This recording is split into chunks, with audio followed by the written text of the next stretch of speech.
Du mouvement politique Le Centre, adressé à la presse ce jour, en présence des militants de la Ligue de jeunes du Centre, Congolais du Nord, Congolais du Sud, Congolais de l'Est, Congolais de l'Ouest, mes chers compatriotes. Je voudrais commencer notre intervention de ce jour par des regrets à haute voix en disant « Pauvre Congo, notre pauvre pays, ce beau et grand pays. Pauvre parce que la démocratie congolaise est aujourd'hui mise à l'épreuve. Nous parlons de démocratie pour ne pas dire que la nation congolaise elle-même est en danger.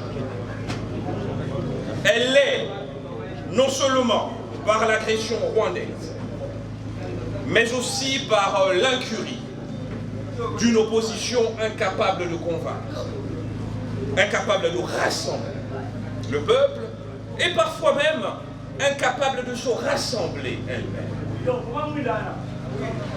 Divisée, parlant un langage inaudible, parfois éloigné des préoccupations réelles du peuple, cette opposition traverse une véritable crise de sens.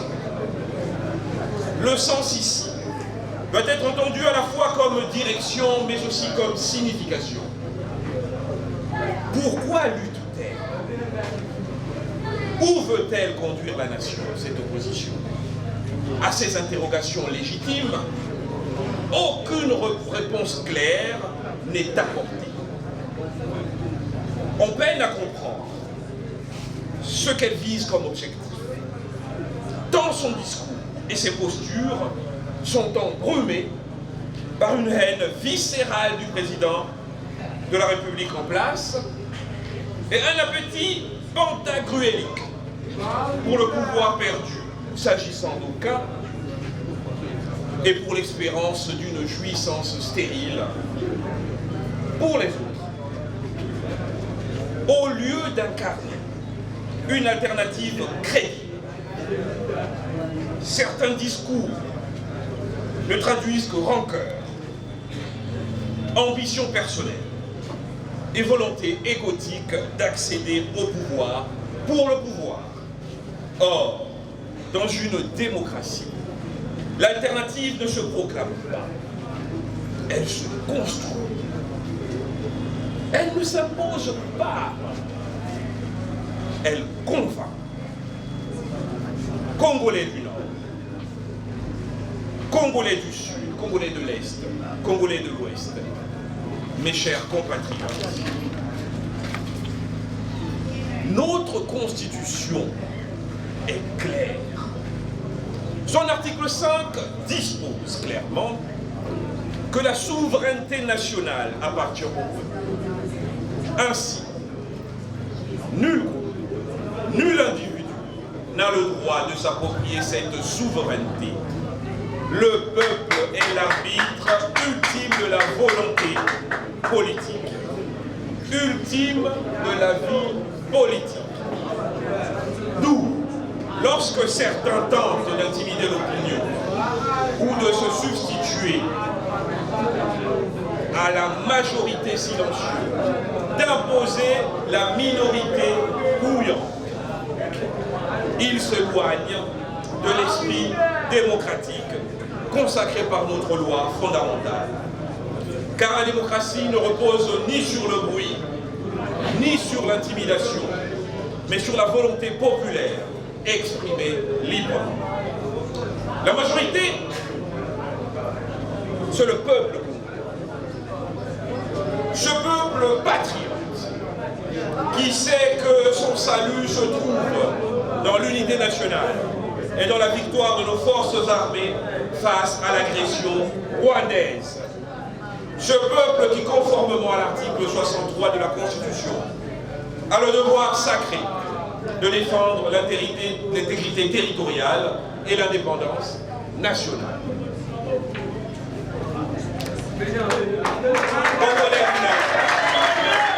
Congolais du Sud, Congolais de l'Est et de l'Ouest. Mes chers compatriotes, notre adresse de ce jour, politique et citoyenne, est une réponse à l'opposition. Nous voulons ici dénoncer le mensonge, combattre l'hypocrisie politique et rejeter les discours haineux, susceptibles d'accentuer la fracture sociale à un moment où la nation a besoin de cohésion. Nous détricoterons toutes les analyses biaisées, cousues de fil blanc, de la rancœur, de l'ambition égotique et de mesurer du pouvoir, et ce, d'où qu'elle vienne, avec courage et dans un esprit de vérité. Tout d'abord, aux moralisateurs qui, de notre point de vue, n'ont aucun sens politique, nous voudrions dire que ceux qui se cachent derrière la robe immaculée de la magistrature morale qu'offre le prix Nobel de la paix, nous disons que l'on ne peut comprendre l'indignation morale face à la situation du pays. Elle est légitime. Elle est même nécessaire en démocratie. Mais elle devient dangereuse lorsqu'elle remplace la réflexion politique. Le Congo ne souffre pas, dans l'absolu, d'un manque de conscience. C'est un peu court comme analyse, à mon avis. Il souffre d'un déficit d'organisation, de solidité institutionnelle et de lucidité stratégique. Réduire la crise congolaise à une question de dignité ou de trahison morale, c'est simplifier à l'extrême une réalité beaucoup plus complexe. Depuis plus de 2 décennies, les faits sont constants. Instabilité électorale, conflits armés persistants, institutions fragiles et déliquescence, espace éclaté, incapacité chronique à produire un consensus politique durable. Ces éléments sont documentés, répétés, observables. Ce n'est donc pas un problème d'homme, vertueux ou non vertueux. D'ailleurs, tous ceux qui ont pour ambition, depuis 1960, date d'accession de notre pays à l'indépendance, viennent toujours avec le même discours. Je suis saint, je suis le meilleur, je ferai mieux. Le problème, ce ne sont visiblement pas les hommes, parce que ces hommes, nous les avons déjà changés à maintes et maintes reprises. Le problème, c'est le système. Alors, refuser d'ouvrir le débat sur ce système, au nom d'une posture morale, revient en réalité à protéger les mécanismes mêmes qui produisent les crises que l'on dénonce. Il y a une contradiction qu'il faut avoir le courage de regarder en face. On ne peut pas d'un côté dénoncer l'échec répété de l'État et de l'autre sacraliser les structures qui organisent cet échec. Une contradiction d'autant plus forte que ces moralisateurs prétendent défendre la souveraineté du peuple, mais refusent l'idée d'un référendum constitutionnel. Ils disent, nous défendons le peuple, nous sommes avec le peuple, mais ils veulent arracher au peuple le pouvoir. Parce que le référendum, c'est le mécanisme par excellence d'expression de la liberté et de la souveraineté populaire. Le référendum, c'est dire, nous sommes les élites, nous avons des idées, mais c'est à vous qui nous suivez à travers les médias, millions par millions congolais, que revient la responsabilité ultime de dire on va à gauche ou on va à droite. C'est vous redonner votre pouvoir. Mais eux, ils disent que vous n'avez pas droit à ce pouvoir. La démocratie ne consiste pas à figer un texte ou à sanctuariser un cadre. Elle consiste à permettre au peuple d'agir et de réagir à ce qui ne fonctionne pas. Refuser toute évolution institutionnelle, c'est refuser au peuple ce droit fondamental. Si vous êtes heureux parce que vous avez de belles voitures, parce que vos enfants étudient dans de bonnes écoles à Kinshasa ou à l'étranger, parce que les vôtres ne vont pas se faire tuer à l'est du pays, ne sont pas dans l'armée, si vous, ce Congo, vous convient en l'état, ce n'est pas le cas de ce peuple. qui a besoin de réformes radicales, qui a besoin de voir les choses aller dans un autre sens. Et cela n'est pas possible avec le système qui nous conditionne depuis 1960, depuis 1998, depuis 2006. L'ordre institutionnel de Sun City a vécu et n'est plus une solution au problème des Congolais. Il faut aller vers une constitution de développement. Et seul le peuple a le droit de décider. Nul ne peut se substituer à la volonté du peuple. Je suis tout petit devant vous, parce que vous êtes 100 millions. Je ne peux pas prétendre que mon point de vue soit celui qui doit absolument s'imposer sur le vôtre. C'est pour ça que dire au peuple, voici mon idée, qu'en penses-tu, toi, peuple congolais? C'est l'expression ultime de la démocratie. On ne peut pas être démocrate et refuser au peuple le droit de s'exprimer. Le centre est pour le changement de la Constitution. Et nous l'assumons, mais à condition que le peuple en fasse le choix.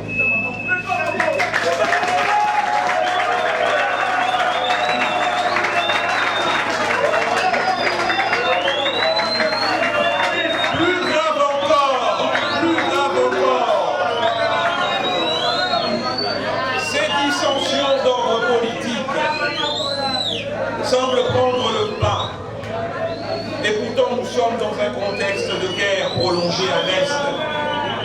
Parler pour affaiblir la légitimité des institutions nationales par des discours de disqualification globale n'est pas neutre.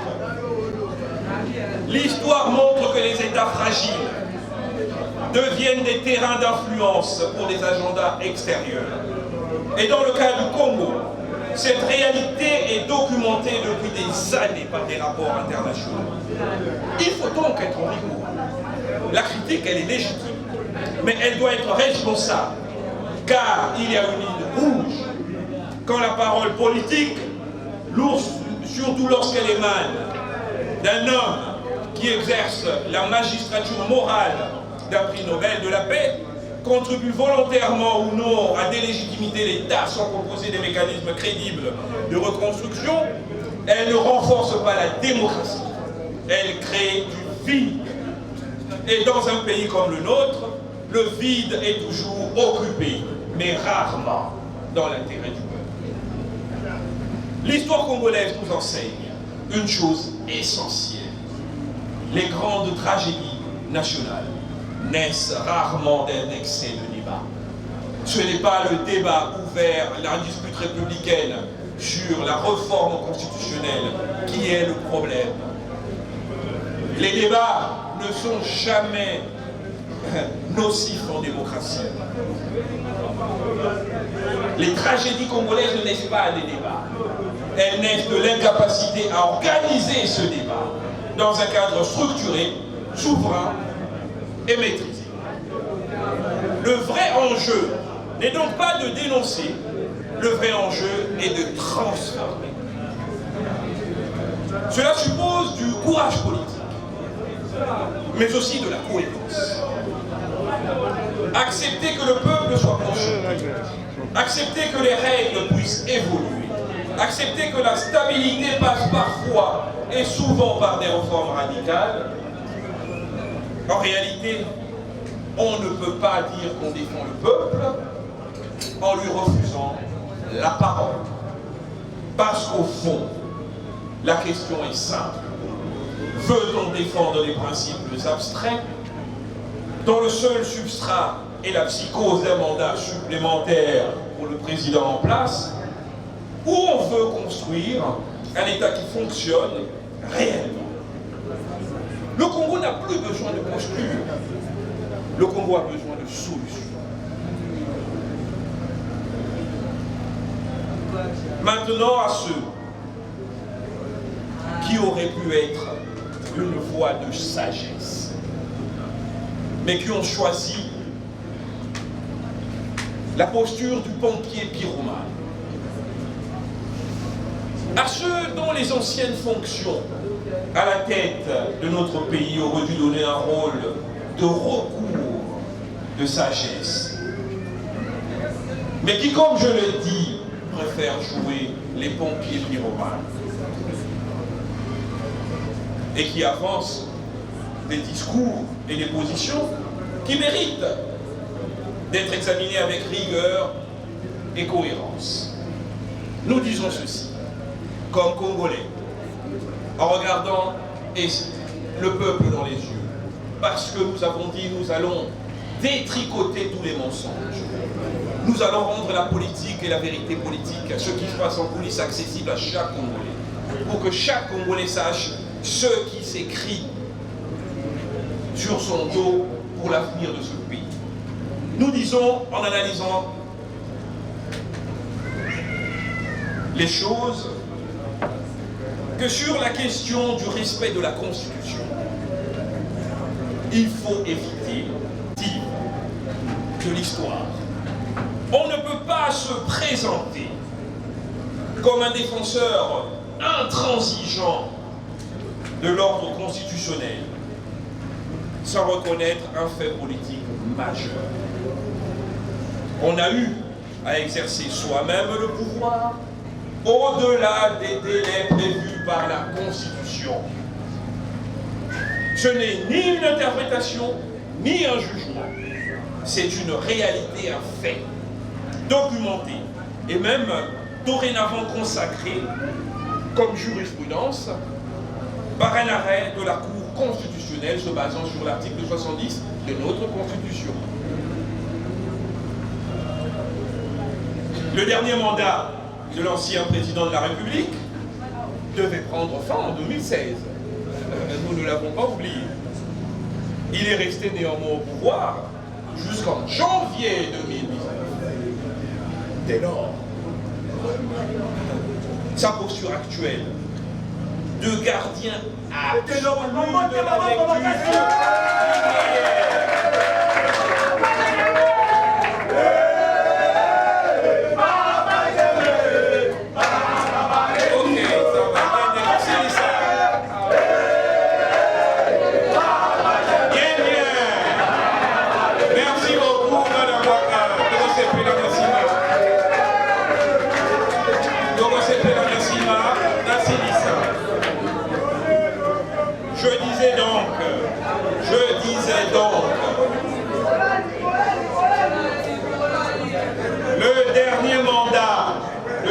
président de la République devait prendre fin en 2016.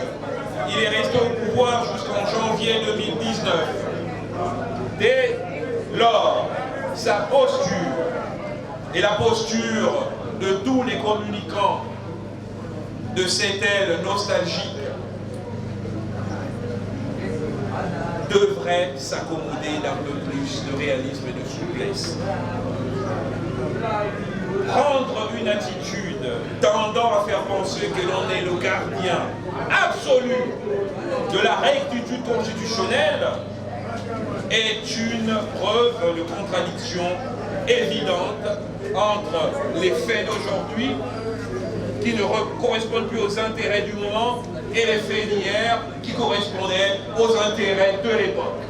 La vérité doit être dite, notre constitution est jeune et parfois des cas de force majeure se présentent et nous ne pouvons pas, sous prétexte de cela, être prêts à chaque fois à jeter et le bébé et l'eau du bain.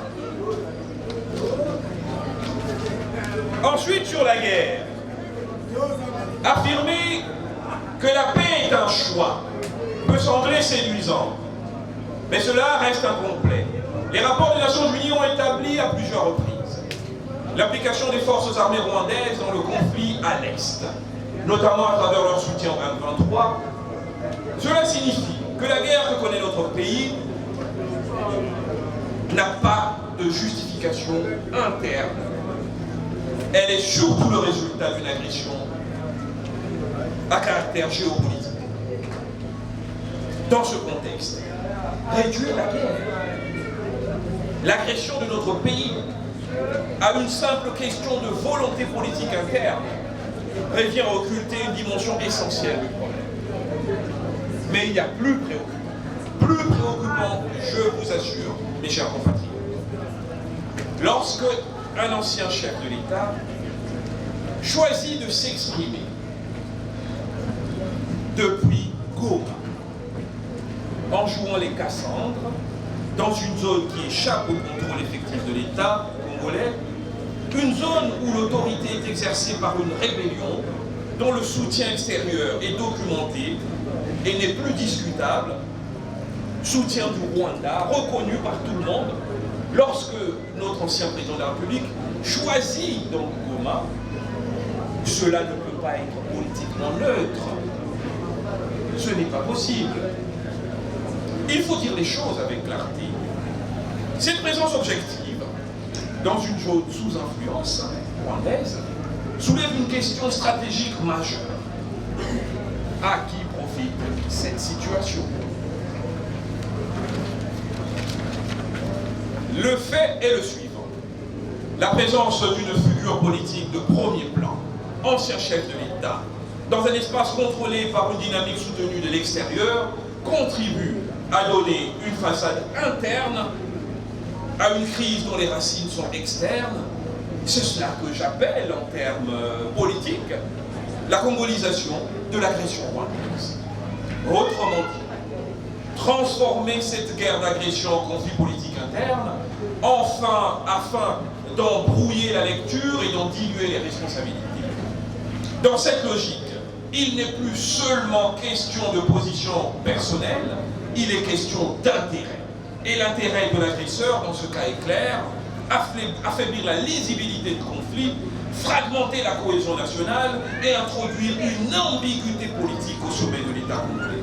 De plus, lorsqu'un ancien chef de l'État assume publiquement sa présence à Goma, il ne s'agit pas non plus d'un détail. Goma n'est pas, nous l'avons dit précédemment, un espace neutre. C'est une zone, nous le répétons, où l'autorité de l'État congolais est contestée et où l'influence du Rwanda à travers ses forces stipendiées du M23 est documentée par plusieurs rapports internationaux. Il n'y a aucune ambiguïté. Personne de sensé sur terre n'ignore que les Rwandais sont en train d'agresser le Congo et que oyo toza komona na est eza te bato wana bazobenga M23 mais na nsima na bango eza ba Rwandais eza Paul Kagame. Bato nyonso bayebi yango. Moto akokosaka yebi yango azali te. Bino bakongolais boyeba ke mwana nyonso ya est aza kokufa, bamama oyo baza koviole, mboka na biso ndenge balingi bakata eza Rwanda. Mutu nyonso ayebi. Mais alors, nous sommes d'autant plus interpellés que ce soit à cet endroit précis qui fait l'objet du combat au quotidien de nos forces armées, que l'ancien commandant suprême, à partir de Kinshasa, comme une force interne dans une espèce d'entrisme national, le rôle de cette opposition-là, à partir de Kinshasa, c'est de briser le béton du patriotisme et de la volonté entière du peuple congolais de bouter et de neutraliser tous les ennemis de la crise. Oui, il n'y a pas un autre but.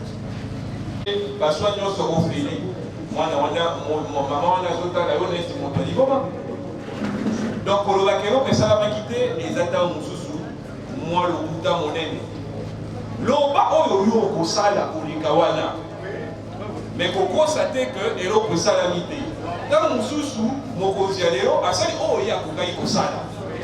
Yo loba que ngai na ndimi asala ki gratuité, na ndimi asala ki gratuité maternité et enseignement, mais ngai na kopesa soki cuivre bimi na balobe mananda kwa congolais moko na moko ya ye cuivre loba ta bongo wala ba kondima mais kokose na moninga bakambo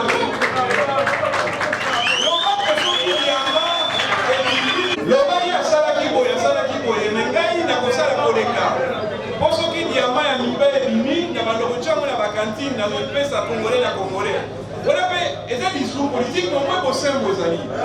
Mais Coco, c'est la Moutou Makambo, les a politiques à Malungati. Les a élocaux plus aux arts.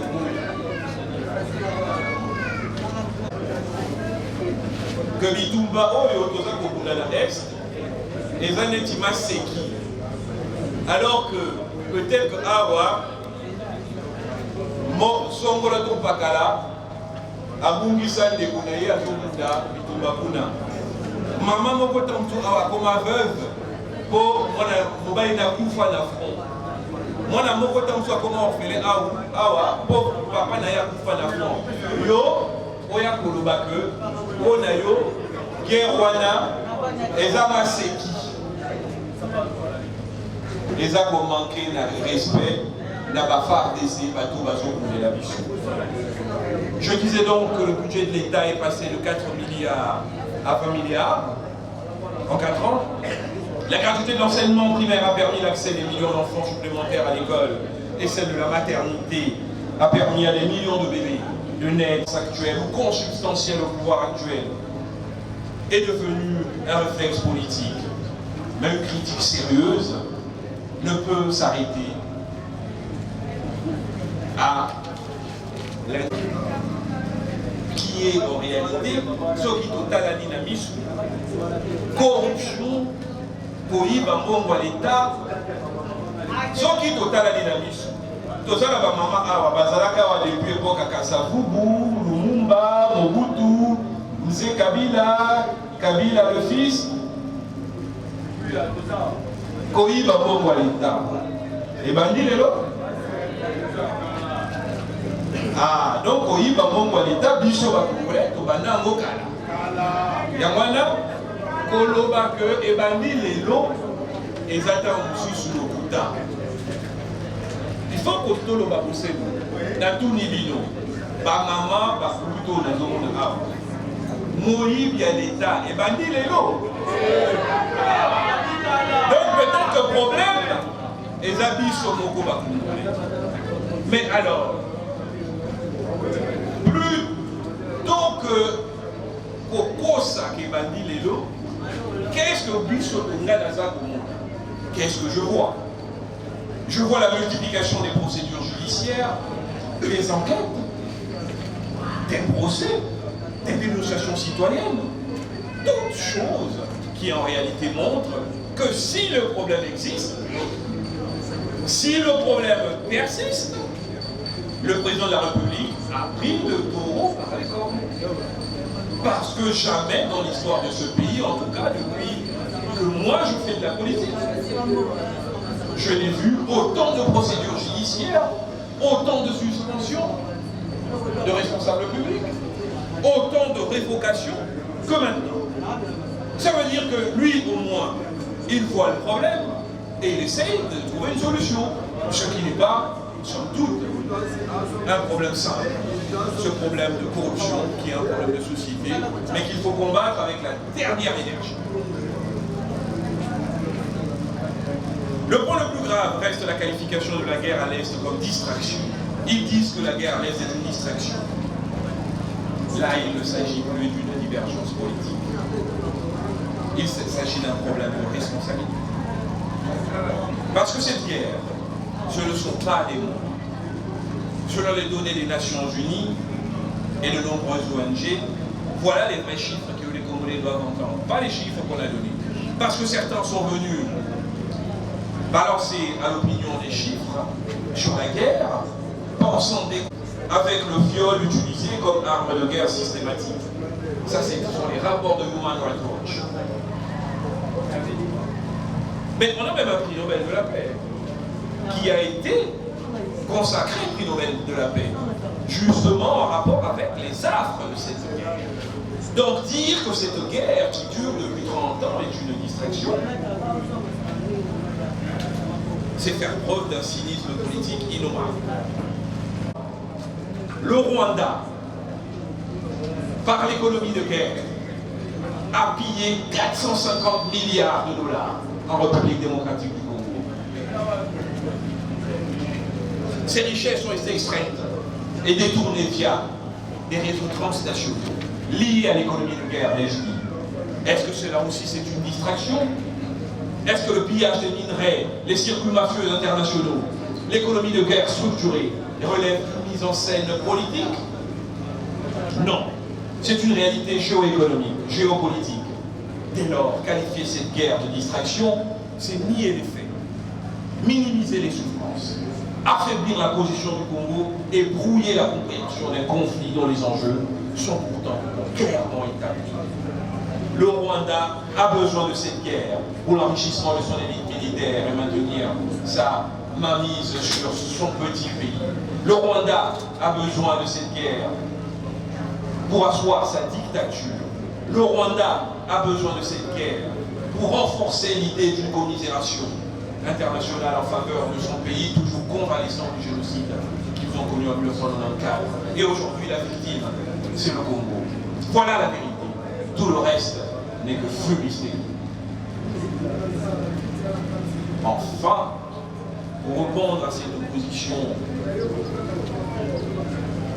qui critique la problématique de certaines réalités économiques, je voudrais dire, évoquer une dette, parce qu'ils vous ont aussi parlé de la dette,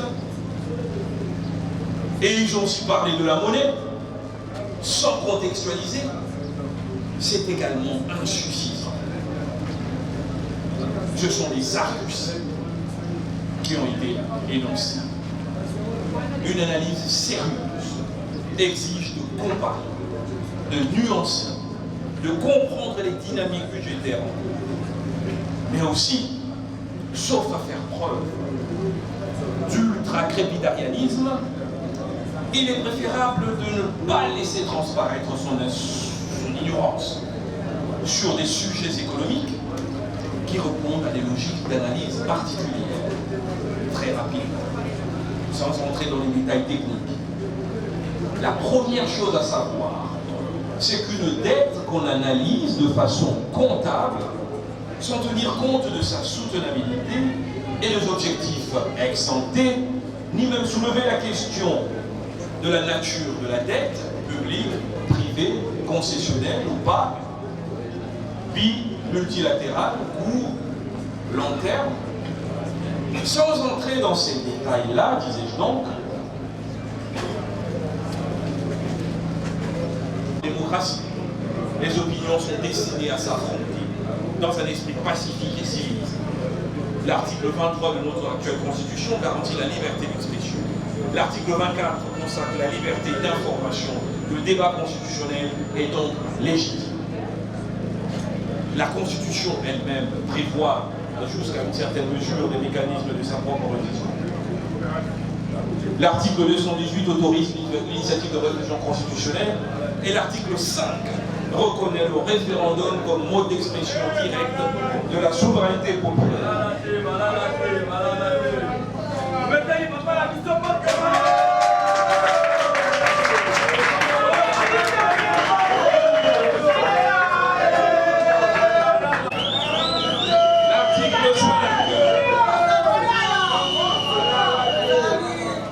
L'article 5 reconnaît le référendum comme mode d'expression directe de la souveraineté populaire. S'opposer au principe même du référendum, c'est contester l'un des mécanismes fondamentaux de la démocratie. Il n'y a pas un mécanisme démocratique plus crédible et plus valable que le droit donné à chaque citoyen de déterminer la direction que doit prendre son pays. Nous posons donc les questions suivantes. Doit-on continuer à déplorer l'organisation des élections ou réfléchir à une réforme du mode électoral? Doit-on continuer à dénoncer les faiblesses de la gouvernance sans adapter les règles constitutionnelles? Doit-on parler d'indépendance de la justice sans repenser l'organisation du Conseil supérieur de la magistrature, conformément à l'article 152 de la Constitution? Doit-on rêver du développement des provinces sans renforcer l'application effective de la décentralisation prévue aux articles 3 et 175 de la Constitution? Et tant d'autres questions. Le peuple le décide, lui seul. Dans toute démocratie, l'opposition critique au pouvoir, c'est normal, c'est même ça. Mais en période de guerre, la nation doit primer. L'article 64 de la Constitution impose à tout citoyen de faire échec à toute tentative de prise de pouvoir par la force ou par des moyens non démocratiques. Il y a un alinéa 2 que d'aucuns ne lisent pas souvent, et cela à dessein. Par ailleurs, toute attitude qui affaiblit la cohésion nationale en période d'agression extérieure s'éloigne de cet esprit constitutionnel. La dispute républicaine se règle par les urnes, non par les armes. La dispute républicaine se règle par les urnes et non par les armes. La souveraineté populaire ne peut pas être confisquée par la violence.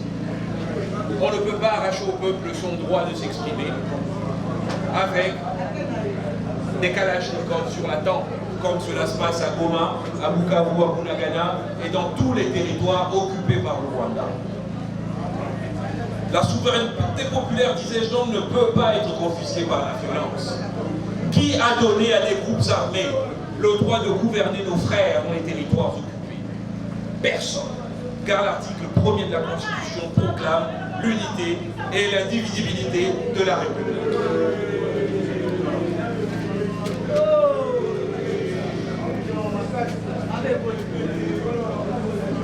Congolais du Nord, Congolais du Sud, de l'Est et de l'Ouest, chers compatriotes, il faut avoir le courage de poser les termes du vrai dilemme national. Peut-on organiser sereinement des élections dans un pays, dans une partie du territoire occupé, dont des populations entières sont déplacées et dont l'autorité de l'État est contestée par des groupes armés soutenus par le Rwanda? La réponse, si l'on est rigoureux, ne peut pas être idéologique. Elle doit être stratégique. L'histoire des nations démocratiques nous enseigne une chose essentielle. Lorsqu'un État est confronté à une menace existentielle sur son intégrité territoriale, la priorité absolue n'est pas le calendrier électoral, c'est la survie de la nation. Plusieurs pays, dans des contextes de guerre ou de crise majeure, ont été confrontés à ces choix difficiles. Maintenir coûte que coûte le rythme électoral, pour préserver d'abord l'intégrité du territoire et de la cohésion nationale. Voilà le dilemme. Et dans ce moment critique, la constante a toujours été la même. La priorité est donnée à l'intégrité territoriale et à la sécurité. Aucune nation au monde en guerre agressée. L'Ukraine, Israël, la Palestine, et certainement aujourd'hui l'Iran. Aucune de ces nations, lorsqu'elle est dans une position de guerre, ne met en avant le débat électoral. On parle nation. On priorise. On arrive à serrer les priorités. On ne confond pas. Parce que sans nation, il n'y a pas d'élection, il n'y a pas de politique. Et la politique sans nation, et sans un corpus solide, c'est la porte ouverte à ce que d'aucuns ont appelé la finalisation. Aujourd'hui, le Congo est dans cette situation, celle des autres pays que je viens de citer. Une partie de son territoire échappe au contrôle effectif de l'État. Des millions de citoyens sont déplacés et l'agression rwandaise pèse sur notre souveraineté. Dans ces conditions, organiser des élections, comme si le pays était en situation normale, poserait un problème fondamental de crédibilité, de représentativité et de légitimité. Il ne s'agit pas de refuser la démocratie, mais bien entendu de la protéger. Car une élection organisée dans un contexte de fragmentation territoriale ne serait pas une victoire démocratique, mais une fragilisation supplémentaire de l'État et un accompagnement similaire de la balkanisation de notre pays. Soyons clairs, nous ne disons pas ici, comme certains laudateurs pour ces dieux, que le chef de l'État n'a pas un mandat, mais qu'il a une mission. Nous ne disons pas ça. Bien au contraire, nous ne sommes pas dans cette logique. Le président de la République, écoutez-moi bien, très bien, le président de la République a reçu un mandat du peuple. Et c'est précisément ce mandat qui fonde toute sa légitimité. La légitimité de son action à la tête de l'État. C'est ce mandat-là qu'il a reçu des 100 millions de Congolais, qui rend sa position institutionnelle intangible, qui lui offre une surpondération sur le reste du corpus social. C'est ce mandat-là qui lui donne la responsabilité d'appliquer sa vision et sa mission acceptée et validée par le peuple souverain.